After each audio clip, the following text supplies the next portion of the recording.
The inspiration for this was we had a talk a couple of weeks ago in the football group. I thought it would be really interesting to get a group of people together to discuss it with different aspects. So Branca deals with emotions, understanding emotions, emotional intelligence, being able to regulate and understand and use your emotions. And Lisa is a change management, originally with organizations but also branching into personal change now and understanding cultures. There's a lot that Lisa does, but it started with change management, still do change management, but now bring it into personal change and also understanding cultures. I thought it would be really interesting to look at the emotions and also Lisa's experience in making change in organizations and also in personal is how do you bring people along, the people who are left out, the people who lose out? Because from my framing of the situation is we've lived in patriarchy for thousands of years. Men have had power. A man had a clear path. You just go out, you do your work, and your family basically do what you say. You control everything. And about 1950, 1960, suddenly women started having more independence, suddenly didn't need a man, and started divorcing in droves because marriage wasn't working out for them. Now we've got a situation where marriage is no longer an economic unit and people are wanting emotional satisfaction from their relationships rather than as it used to be, mostly by inertia, you'd marry someone and stay together because of shame and financial reasons and lots of different reasons. The world has changed and many men are stuck. So now you have the whole red pill thing, you have the incel movement of men who have never had success and don't understand the new dynamics. The working world has changed from a logistical world that was manufacturing a lot of blue collar work, a lot of physical work, to a world where knowledge work, where emotions are more and more important, where teams and collaboration are more important, and where, for example, Google Project Aristotle shows that it's better to have women on the team. It's a benefit because of the emotional intelligence, because they work together better. So many men are losing in industries, and those that aren't so emotionally developed are struggling, I think, with relationships, with understanding the new dynamics and how to function in the new world. So how can we, in the workplace and personally, those men who are struggling, what do they need?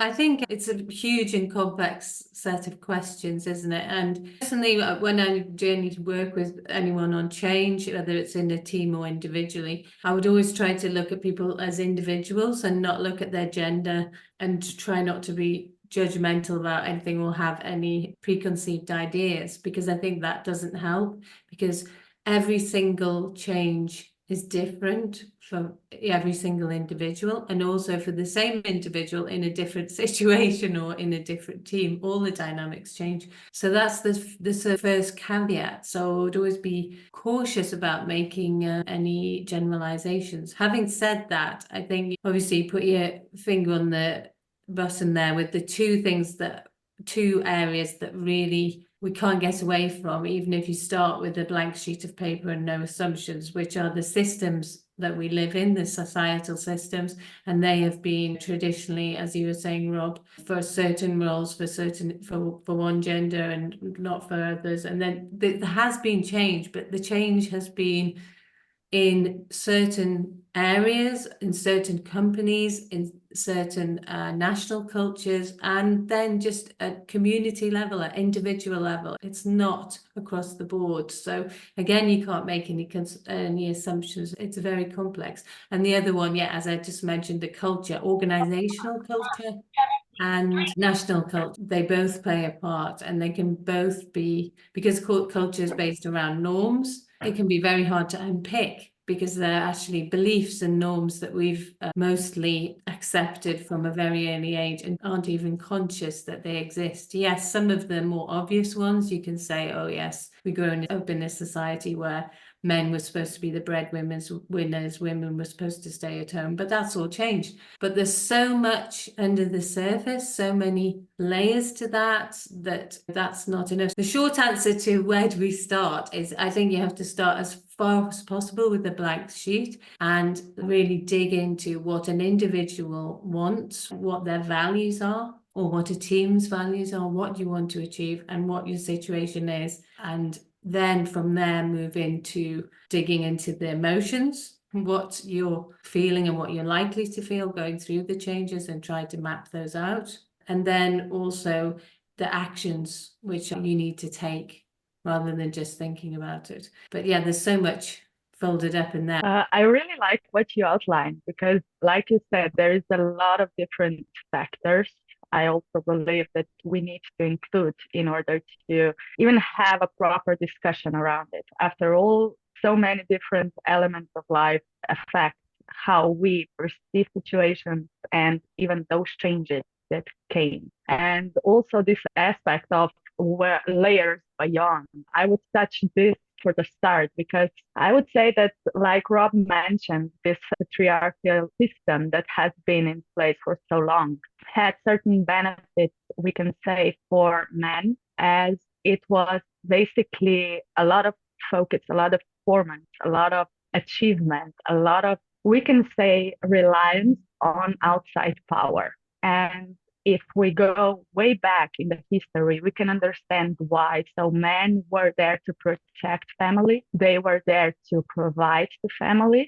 And yeah, that went like some kind of tradition. And as women are more empowered, this kind of breaks down. But at the same time, those biological systems we have, emotional mechanism we have, it's wired in certain ways. Through generations, certain elements are still passed by, despite the fact that we are not living in cages. It was way harder for women to keep up with all of this because we were competing basically with the man world and men of power and such. But now, as women entered more and more spaces in the world and are present, this gap between emotional intelligence, being present or not, has become more relevant. On one hand, it's challenging for men to see women come onto their positions and live in a different way because there is a feminine way of compassion, of caring, of collaboration. They come with some kind naturally because as women, we basically combined in groups. We talked along the way, basically supported families.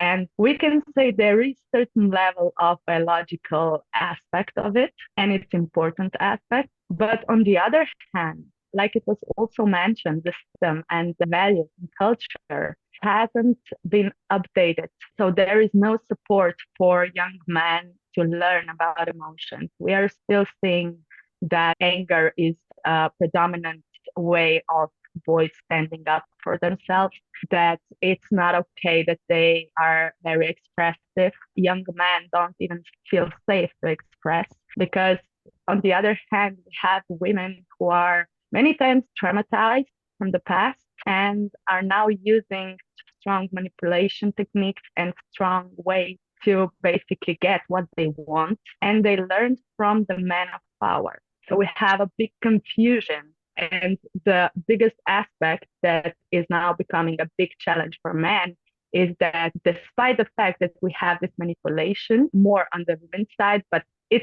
I don't like the stereotype for gender, but as we are talking about men, I would like to outline this dynamic. So women proceeded with this ladder of extra power, and they still have many times better emotional skills.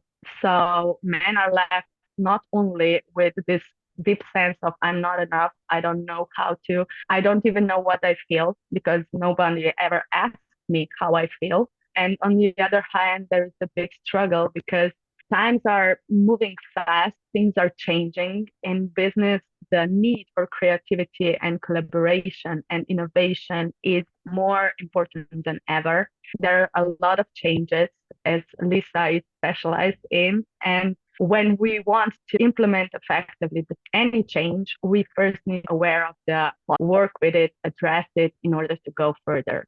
So it may be in business change, personal change, or basically gender change. It has to be support them with, it was mentioned, so rewiring those beliefs and actually get this perspective a little more aligned with what it means to be human. Being human is really what we want to get to, isn't it? And to be able to use all your skills and attributes and develop them in a way that's beneficial to yourself and to others.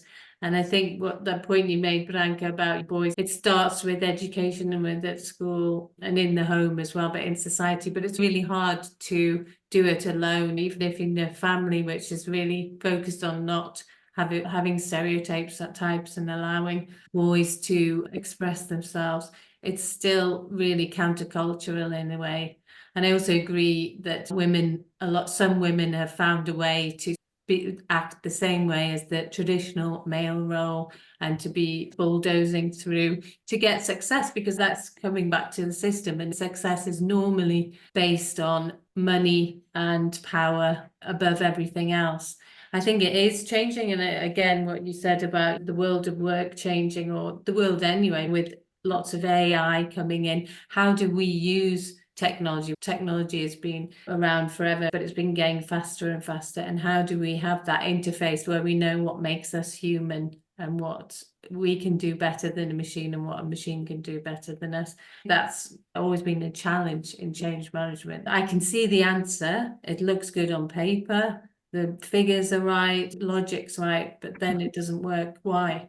Because you're dealing with people, and that's people of any walk of life, both genders, all different generations, because I think a generational aspect can come in as well. But really, if you try to look at it as an individual, that's helpful. But it has to start with education. And I don't know what the answer to that is, because it's not about telling people stuff, really. It's about experiencing things, but it's about dismantling assumptions in the system, which is really difficult stuff.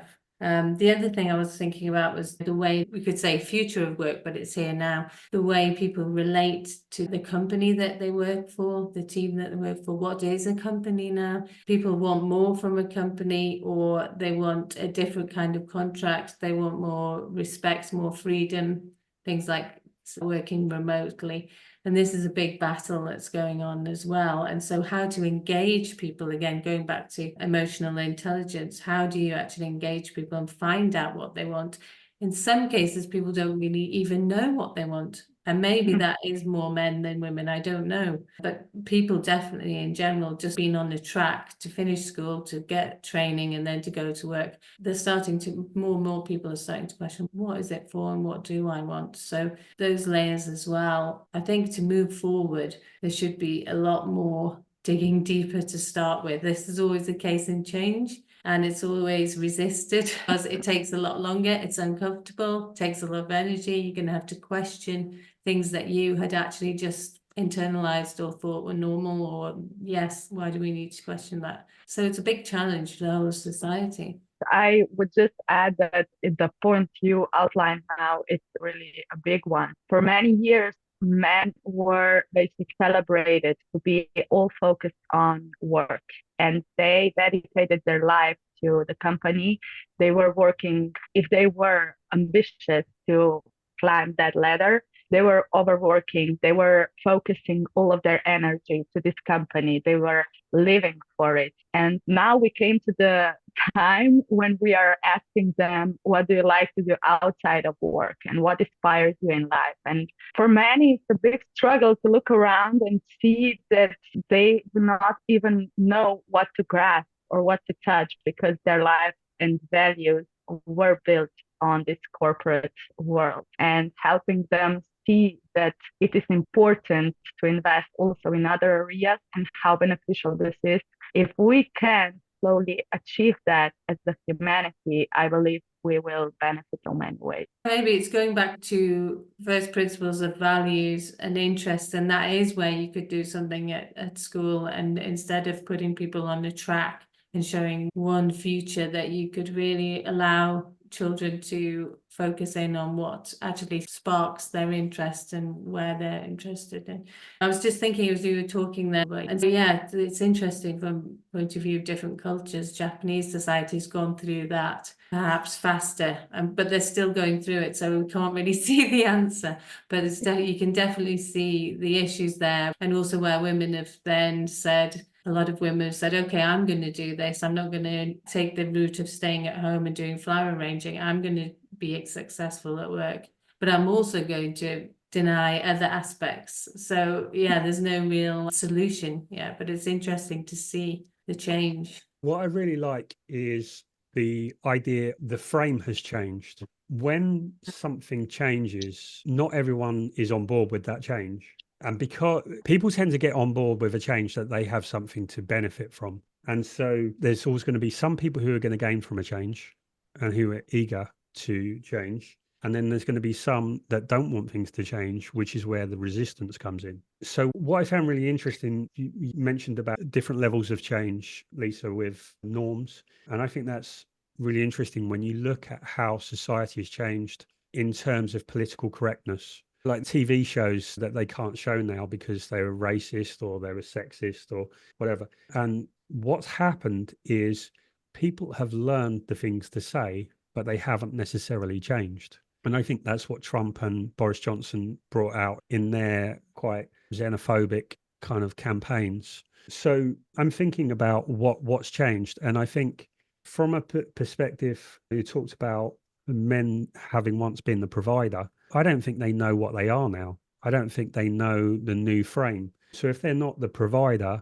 and I think what's lost is what they haven't been given a narrative for what that change is. I think change is moving. I think once we sought power, and now I think what's happened is we don't have a clear narrative for what that is. And maybe it was, I think for me, I think it's going to be a move from the old hierarchy of power to personal expression. And where you were a provider, now you're valued for who you are. Men are being told to be vulnerable. So this is a lot of where the conversation originally started from. But then vulnerable means to a man who hasn't been getting any other narrative means that they cry and tell their partner or people about their problem. And then people say, like, you're just a crybaby, stop whining and deal with it. And I think it's not understanding what their role is, where they're like, what's replaced power, and how do you express your emotions? On the one hand, you're very stoic and you don't say anything.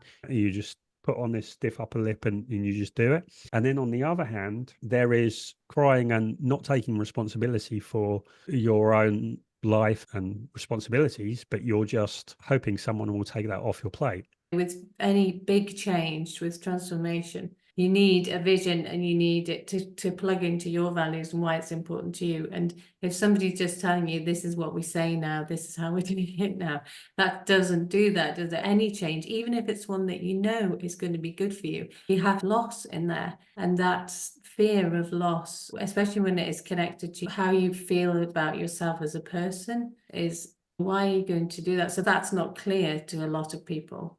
There's a huge backlash, really, to say, no, we don't want change. And some politicians have plugged into that because there is the grain of truth in that, which is, what am I letting go of? Well, what's going to replace it? Why am I doing this? This is somebody else has told me that this is a thing to do, but I don't feel it and I don't understand it. It's just being imposed upon me, and that's the worst kind of thing. I would agree. And I would like to touch one aspect that opens up a lot of this confusion around maybe change, maybe resistance, or maybe not adopting, knowing but not adopting. So if we just look at how our brain works and how our emotions are forming and coming up, our brains are emotional first. And whenever we are faced with certain change, the fear will kick sooner than the logic.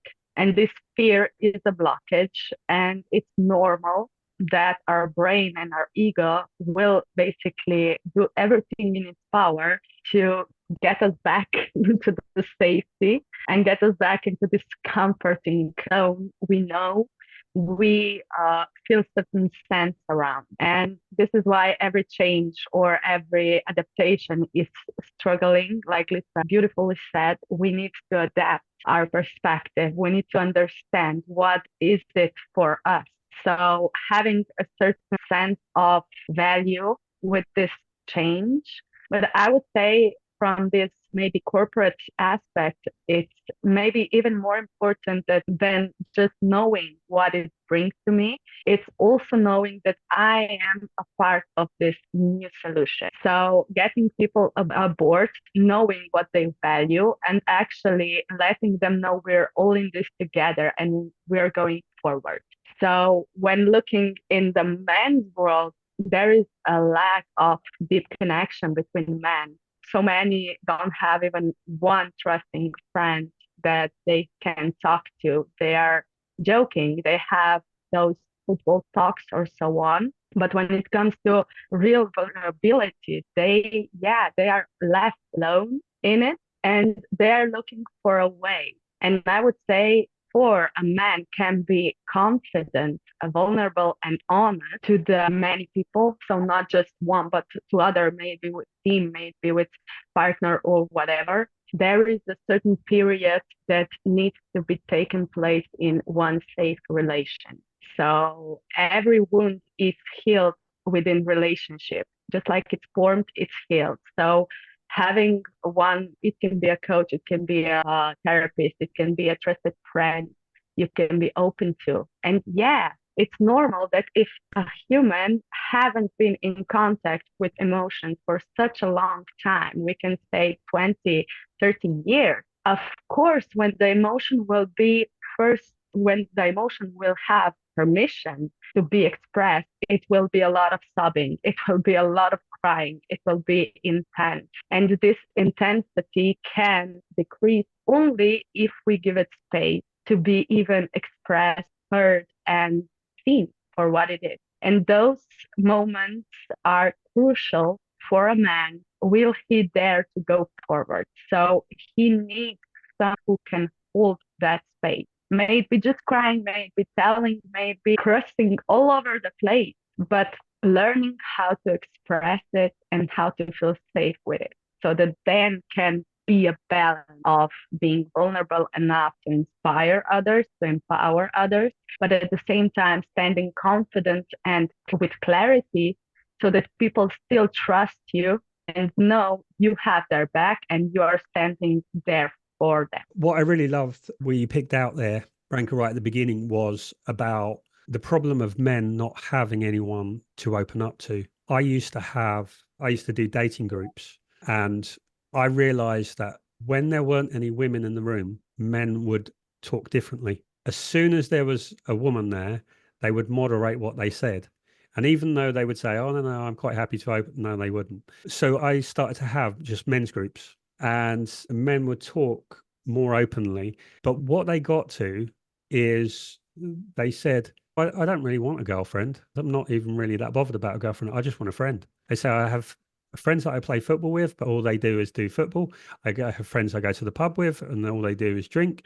I have friends that I'll go out and do whatever with, but that's all they do. So it's based around an activity, and it's not really based around sharing. So yeah, there is that lack of connection. When it's seen in men's health statistics that when a man isn't in a relationship, so that a heterosexual man isn't in a relationship, then he really doesn't have a network. That is at the core of it. And as you say, I think the whole frame of relationships, that's my whole thesis, the whole frame of relationship is wrong. We're also in an environment that stresses us because we're in an unnatural environment. So we start from a stressed place as well.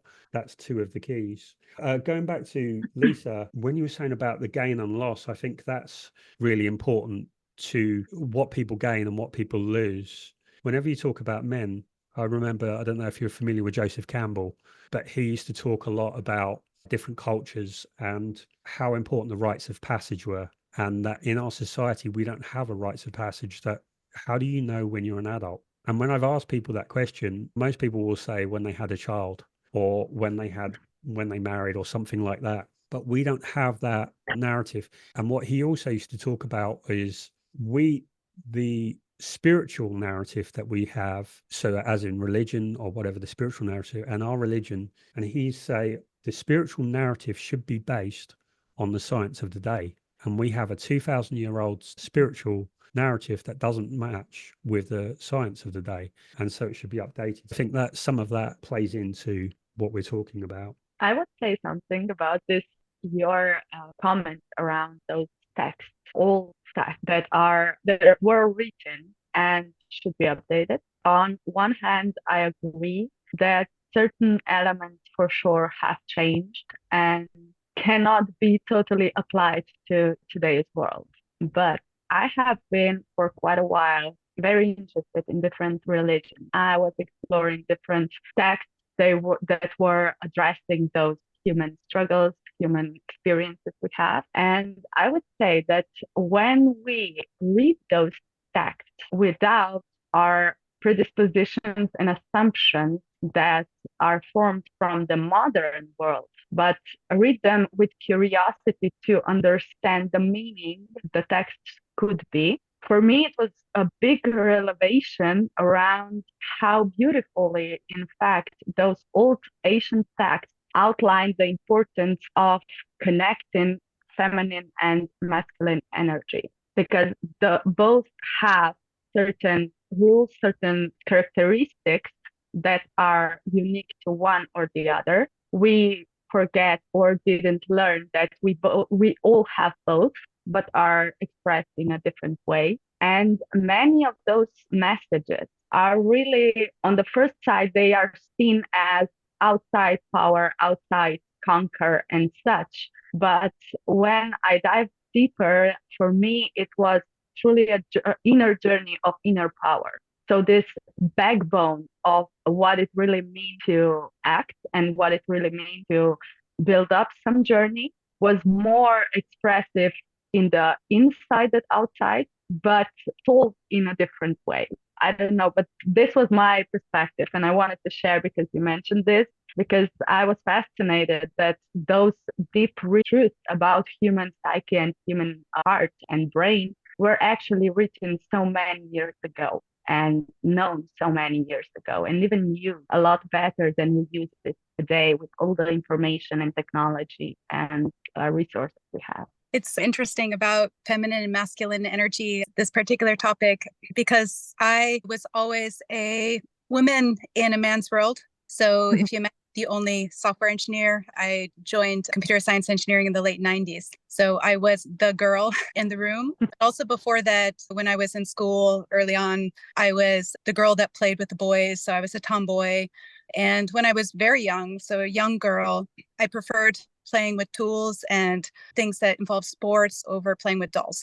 I was a female, which had, I think, a lot of masculine energy, which made it quite easy for me when I did join the software engineering field to join working with all men. I never felt uncomfortable in an all-man environment. I even feel more comfortable sometimes in an all-man environment than I do in an all-female environment. What's interesting, being that female with all males, I also saw men be men. So they usually didn't have a problem being themselves with me in the room, because if you imagine, I have quite a masculine energy. So I could keep up with them or talk around the same topics or just be one of the guys in a way.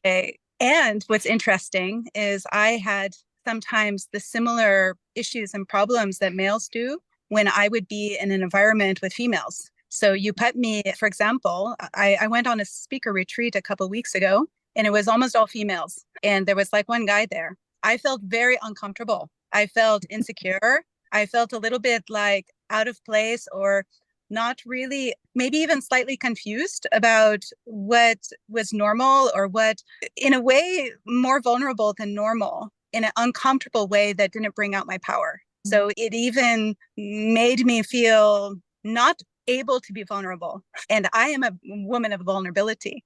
Like I even teach people how to be vulnerable.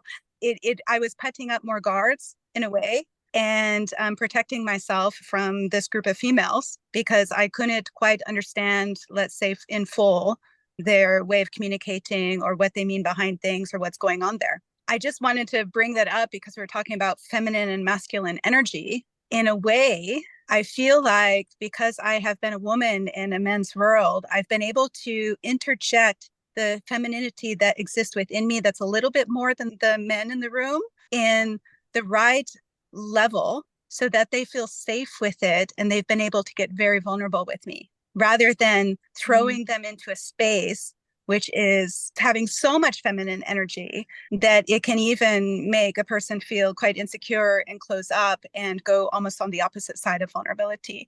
And because of that, I've been able to really help men grow in crazy ways since I was a very young female in my early 20s, helping them see how they work and how they act in a completely different way because it was on the smallest level. I wonder if there's something to it, Rob, when you were mentioning that you worked with all men groups, that it's not that men cannot be vulnerable. It's just feeling very unsafe when you are entering a space that has a lot more of a different hormone or a lot more of a different energy than you do, that you feel so insecure, you feel very unseen in a way, or even scared about it because it's just different. And maybe, Rob, you have on the opposite side, because I've watched your profile for quite a while and we've been in touch for a while, a little bit more feminine energy. So you could even compare it to me, if you imagine me having more masculine energy being in that environment. So being able to slowly interject this way of getting to our core and what vulnerability really means. It doesn't mean crying, by the way. Men show vulnerability differently.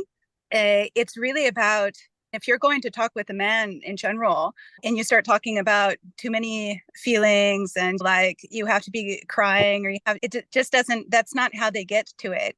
I'm getting them to maybe be a little bit more in the head and logical in the way that we talk about, okay, can we think about that maybe everyone in this room might have a different conviction of what's happening in the space? That's logical. That's with the mind. And when you start to talk, let's say in the men's speak or the way that they talk, they can start going into it in a logical way to the point where they can start seeing their own schemas and things that are going on there. And they're very capable of being vulnerable.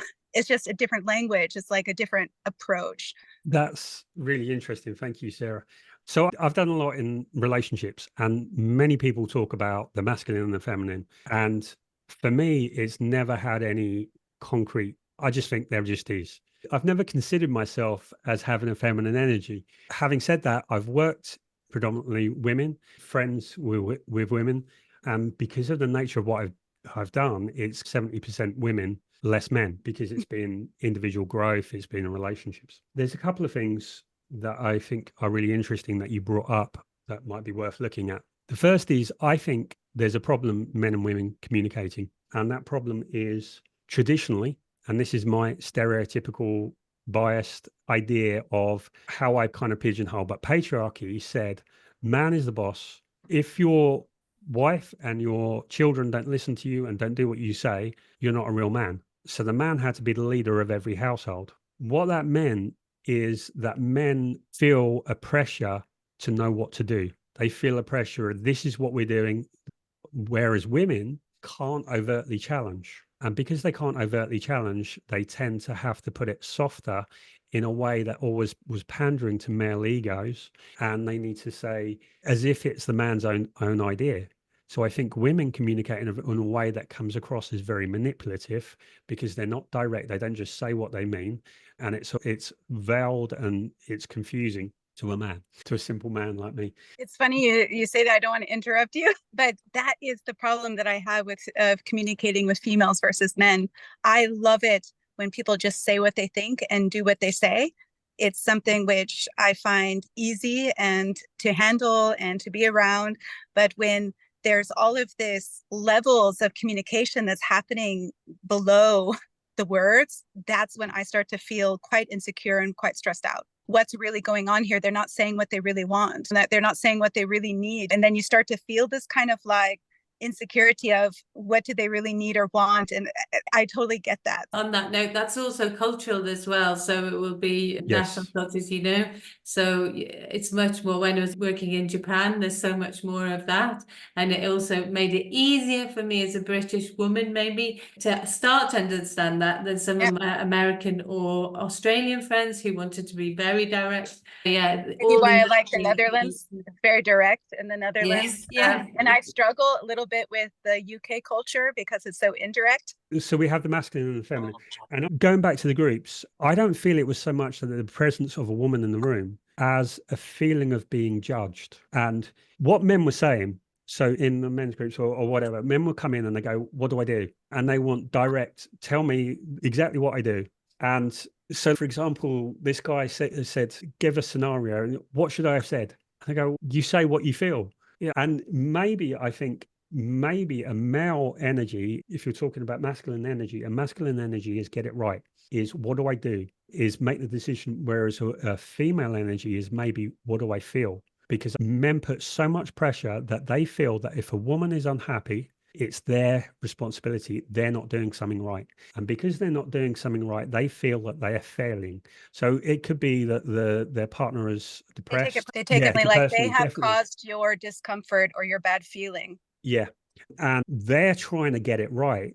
And the woman, I think, women generally are trying to engage with them. And they want an emotional engagement and it to develop, not with any certain outcome, but just to understand how they feel and to connect. I've seen it already in young children. If I look at my children, boys or my son and his friends, they hit each other on the head or they have a little like fight and get it out and they're all finished and there's no problem anymore. Where the girls, both of them, because I have two, it's all more about emotions and what they feel that someone might have said and what they think of them. And it's so much more complex. There's so many different layers and they'll hold more grudges. And like you said, there's some more judgment, I think, where if I ask my son, so how is it with your friend? Oh, we're good. We're fine. Everything's that they may have a tiff, but it's very direct. It's very physical. And then it's done.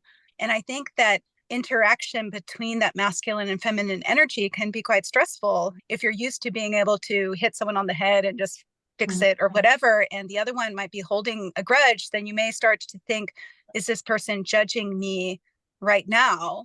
Because I can't rely on that we could just duke it out and we're finished and we're done with this. And I think that's the reason at that retreat 2 weeks ago, I felt uncomfortable, is I felt that I could possibly be judged. Where when I'm hanging out with men, I don't feel judged. I feel just, they don't like me. They're going to say it. And we're going to have a bit of a tiff. We'll have maybe a little exchange of words and I will most likely use my feminine energy to make sure it's not a real fight. I'll get them to think maybe differently about the situation, but it's finished and we move on. And I know that we're colleagues and we're friends and we're okay. Where sometimes I feel like people with more feminine energy, they're holding something in there, but they'll smile and they'll say it's okay. And so then my brain starts to go, are they really okay? Or are they bringing this into every interaction from this point forward? I'm just trying to think about if we could do something again in schools, or I don't think necessarily having to say masculine or feminine energy, but just different strategies and different ways of being, because I can recognize in myself, it's interesting what you've been saying, Sarah. I wouldn't say I had the same experience as you at all, but I have mostly worked with men and I find it more comfortable often than with exclusively women. But I actually think it's just great for both if you can have a mix and if you can find out how people communicate, and you can, even if you think I don't communicate that, you can start to understand it. Maybe this is what we need more facilitation of from a young age, but not necessarily with labels or anything, but just different ways of saying, how does that make you feel? How do they feel? How can we get to a win situation? Because I'll also recognize in myself, I'm really interested in the layers and different cultures, but also sometimes I catch myself wanting to find a solution to my child's problem immediately, whereas actually I know that, and I think, what would I want? It's actually wanting to be heard first anyway, and they'll probably find a solution. So I don't know, we can all come at it from different perspectives, and I think it'd be really helpful if we were not necessarily taught, but given opportunities to explore these different ways of communicating and feel comfortable and not judged. Now, the judging again is really difficult. I know I've got judgmental in my profile, but logically, I really don't want to be judgmental. Maybe that's why I try hard not to be. Diversity and everything's really important value to me. Yeah, just human brain's so complex, isn't it? But maybe if you bring a certain level of awareness and consciousness to it without having to be an expert, and just explore different ways of being and of talking to each other. I may say something controversial on this, but do we really need to change it? Do we really need to change how a man or a female necessarily would communicate, or if they have more masculine or feminine energy.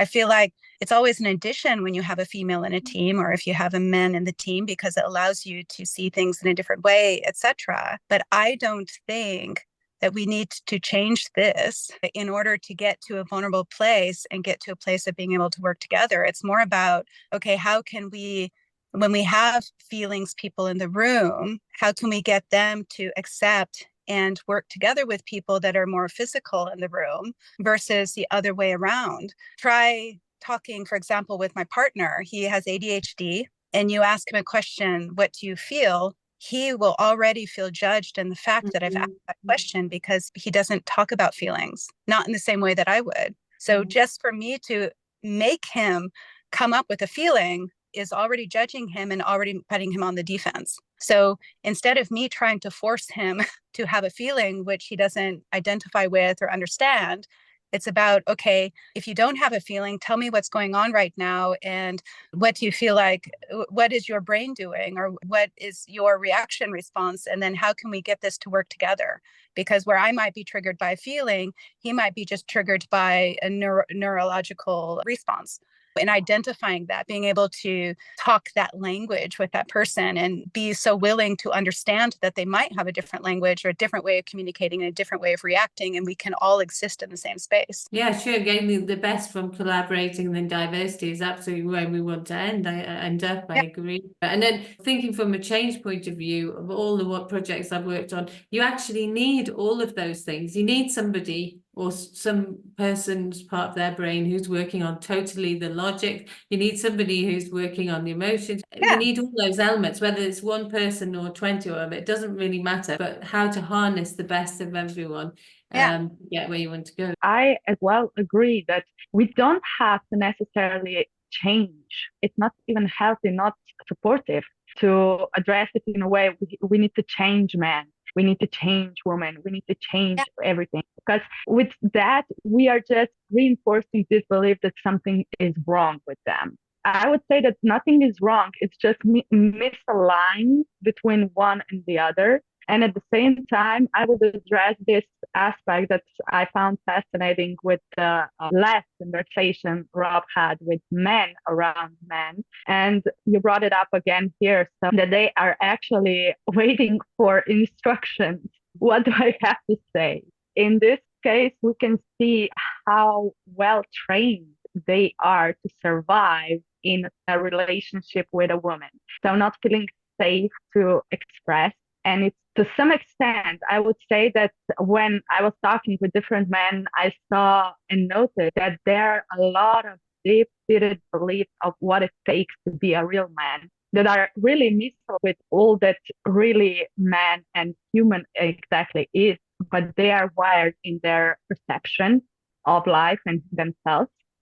And this can be a reason why they feel a lot of judgment right away. Because every time a woman wants to make a step closer to them, it's not to judge them, it's not to attack them, but to know them. So through emotion, basically, we can better understand how someone functions, how someone experiences the world after war. Basically, all our experiences and all our actions are based on emotion. So if someone is basically looking for instructions, so I don't necessarily, you need to say, what do you feel? You need to say what is happening, but more of this sense, find a way to be honest with yourself. So not thinking about how to please others, not thinking about how to find the right words to make it work. Because with this, I believe that this problem is a big space we have made between one another, because we are trying to figure out how the other works instead of talking.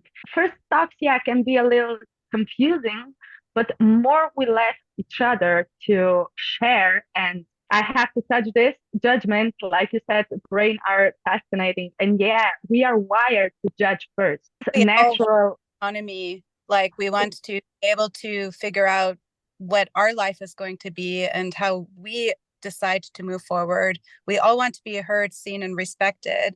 And I think as humans, we will get to that better place when we accept that you're going to have different people in the same space that are looking at that space differently, seeing something differently. And then it goes to, what is our linking intention of being in this space together? How can we connect on the intention of that space and that relationship, or that particular scope that we're working together on? And then how can we have our own autonomy in moving forward to add value to that particular intention that we all agree on? It's not about changing each other or pushing each other to drive a different way or have a different even view of the room. You don't need to have a different view of the room, as long as you find a way to work together on whatever that intention is. And in every space, there's going to be a different intention. So taking the time to figure what that is, and that we all have the same passion towards it, and we all want to contribute towards that. I think that really sums up, it sheds it in a new light. I think the judgmentalism is really important. What we need to move is from judgmental to understanding and acceptance. And then when we embrace the differences, it's like the old adage about six blind men go and see an elephant and they all have a different part. What we're looking for from communication, we want people to fill in the parts that we can't see. What comes to mind there is that judgmentalism is probably more dominant in men, in the sense that there's some controversial research that,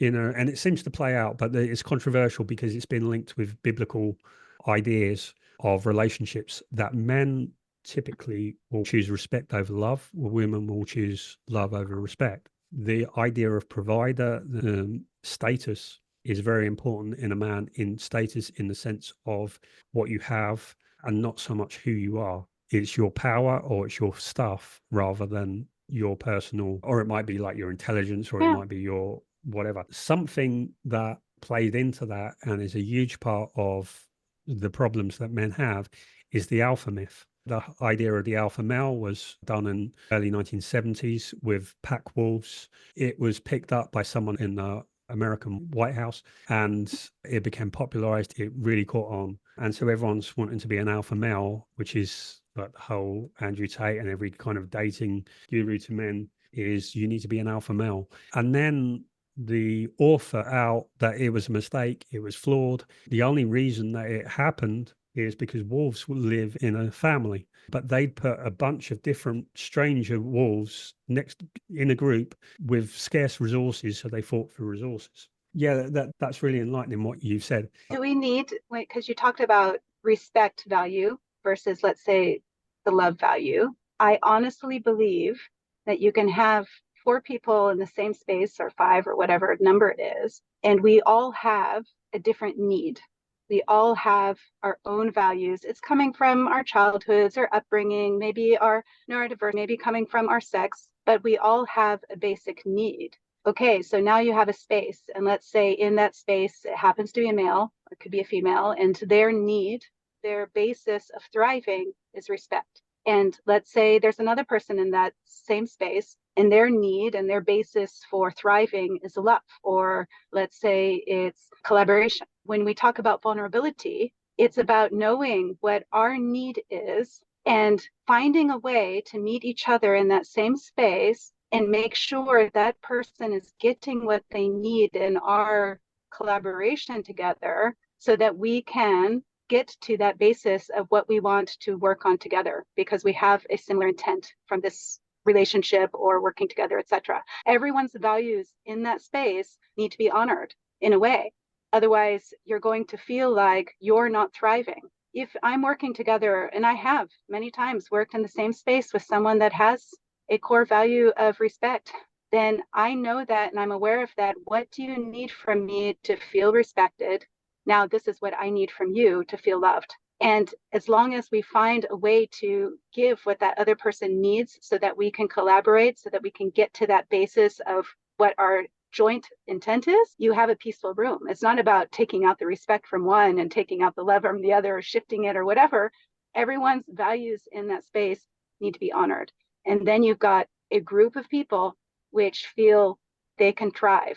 And because they can thrive and they're having their own autonomy to be in that space and choosing to work on that joint intention together, that's when you get the magic. That's when you get everyone feeling good about being in that space. Yeah, because then the loss that somebody has is not a loss around a core value. It's more of a periphery loss, and it doesn't 100%. have too much. So, and it could be that your thriving shifts over time. Maybe you are a man, let's say, with respect, and you hang out with 3 people that have love and communication as their core values. And over time, you start to also need that in your future interactions with people. People will change when they feel honored and they feel like their person as a being is accepted and okay in that space.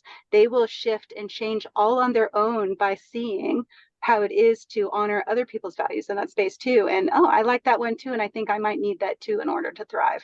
Yeah, because values do change, that's right. But Yeah. I also think you're spot on there, Sarah, but I think sometimes to get to that point of knowing what your values are, never mind what somebody else's values are, can be quite tricky. And that's when you would get a That gets into the team. core. Yeah. What is that thing? Yeah, that's a massive project. But yeah, that's where we want to get to. Amazing. Yeah. That's my model of conflict and become a unified team, is you have to align your personal objectives so that they become the same as the collective of identity. And then you can change from an individual, because until you change your identity to that of the collective, the reason people change their identity is because they get more from the collective. And until they get that, they're going to have divided goals, because traditionally people have used shame, and it's, oh, be a team player, oh, stop being selfish. Humans are built to want what they want, and they crave something. And if you're not going to give them what they crave,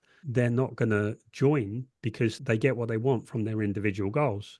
Instead of saying changing identity, I believe people can keep their identity and honor their personal value, but make sure that intention is the same, that we all are seeking to reach something. And maybe I'm getting something different out of it than you are, but I believe when we step away from let's change each other's identity, or we have to change to the collective, because that stresses me out. If I'm joining the space here and I have to change my identity in order for us to be able to work together, that's going to prevent me from being able to make progress. Okay. It's probably a terminology difference, but for me, I'm guessing that. But for me, we have levels of identity. So we have ourself, we have as a couple, as a family, and as a tribe, and we identify with things that underlying we see ourselves in. And so it's a shifting so that you still have all, but without digressing too much on that. So we've covered a lot, and I think we could go on for a day, but in respect of everyone's time, I want to be able to wrap up. So from the perspective of you're working in a team, you're in a team, or someone is maybe struggling, or for men within that kind of environment, thinking about all the things that we've discussed, or maybe something out of that, I'd like to go around and think about what advice, tips, or if someone was struggling, what would you suggest that they might look at if someone came to you as a leader, as someone you're doing some work with on change or emotionally?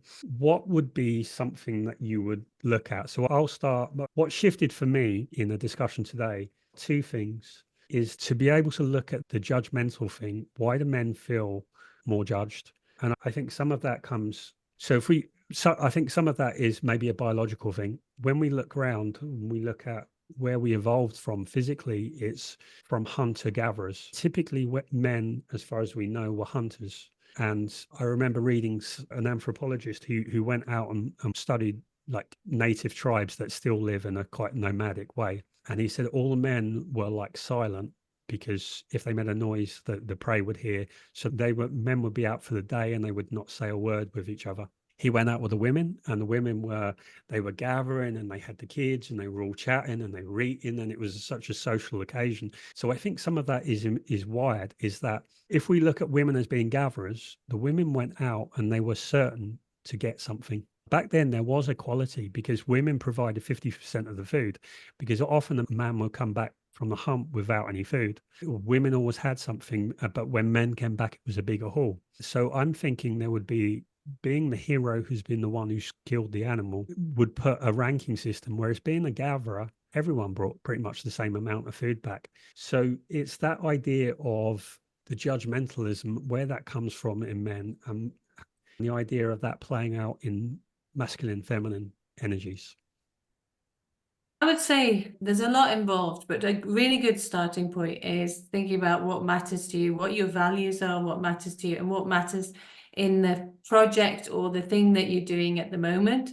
And then from a change management point of view, this to life as well, is look at other people involved and try to work with them to find out what matters to them and find some common ground, because it will all look different for everyone. And if you can try and get what your values are straight and then find out what matters to other people, that's a good place to start. And value everyone's contribution. And even when there's someone who's very resistant or there are problems, can be useful, because there will be a grain of truth in there. There will be something that you can use there, which will make the solution or what you're doing better.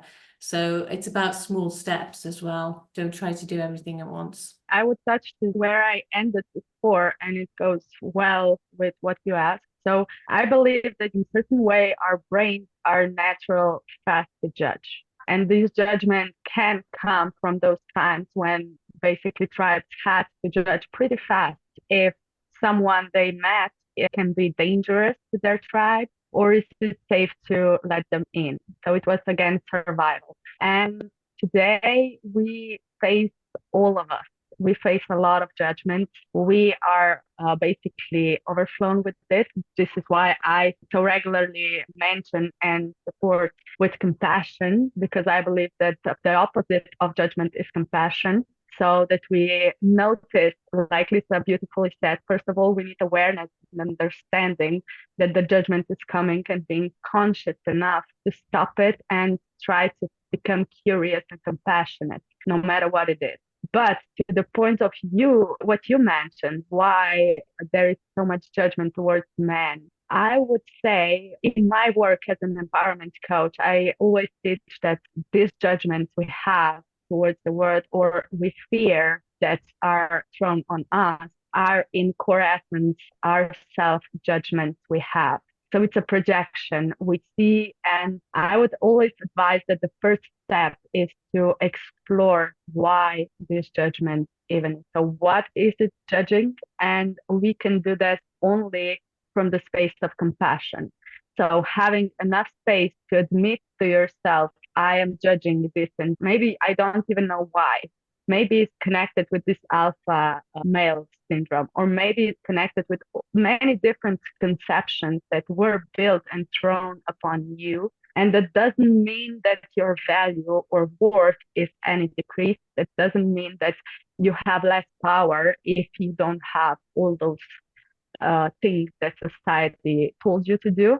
So I believe in essence, we need to find a way that a man can feel confident and enough and empowered with what it is already. Like I often say, it's step in your power. Yeah, that does not mean that you don't have a power within you. That just means that certain emotions, judgments, predispositions, and such are hiding it. And you are basically shying your talent and potential away because you don't feel quite safe to express it. And the more a man addresses this inner judgment, the easier it becomes to actually express themselves and become confident enough to show what they know, and at the same time listen to others, because this is another big struggle men have, because like you said, they were expected to know it all. They were expected to have the last say. They were often lead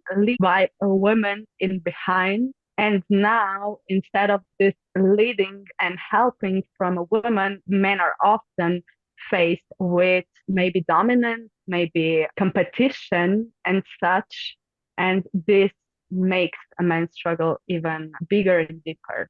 So more compassion, less judgment. Even if the judgment is noticed, remember and notice yourself that you're a human. We are all on this journey of learning, of exploring. And if we can lose just a little bit of judgment, it can become a lot easier to drive in this world, maybe judgment towards others or within ourselves. I would say if I were in a situation which I needed to coach someone in this, going back to the being the mediator hat on. So imagining two parents having a quarrel with each other. They've just separated and they're fighting about nitpicky things. You care too much about this and I need this, etc. The mediator then says, hey, what about the child? You both love this child, right? What does the child need? So when we're talking about working together, what is our joint purpose? What can we all get behind and say, we all care about this? Because as soon as we look at the purpose for this relationship, the purpose for us existing in this space, we are able to rethink about the fact that we might be different people. We might have different ways of upbringing the children in our, let's say, different households or something. But in the end, we want children. We want healthy children. We can agree on that. And that's how we should work together. What is our joint purpose? Why are we existing in this space? You may have several different purposes depending on which space you're standing in. This always needs to align. And then what do we need as individuals? This is how we get vulnerable. What is behind the issue that we're having? So usually if someone's complaining about being micromanaged, it may not be the micromanaging itself that's the problem. It could be that they need more autonomy in what they are doing. And behind that, they need more trust. And behind that, they were abandoned as a child. So what is that core need? Where is it coming from? So that we can make sure that we can support each other in those needs and that we can all thrive going towards the same purpose. And this has nothing to do with male and female. It has to do with just being human. Lovely words to end the call.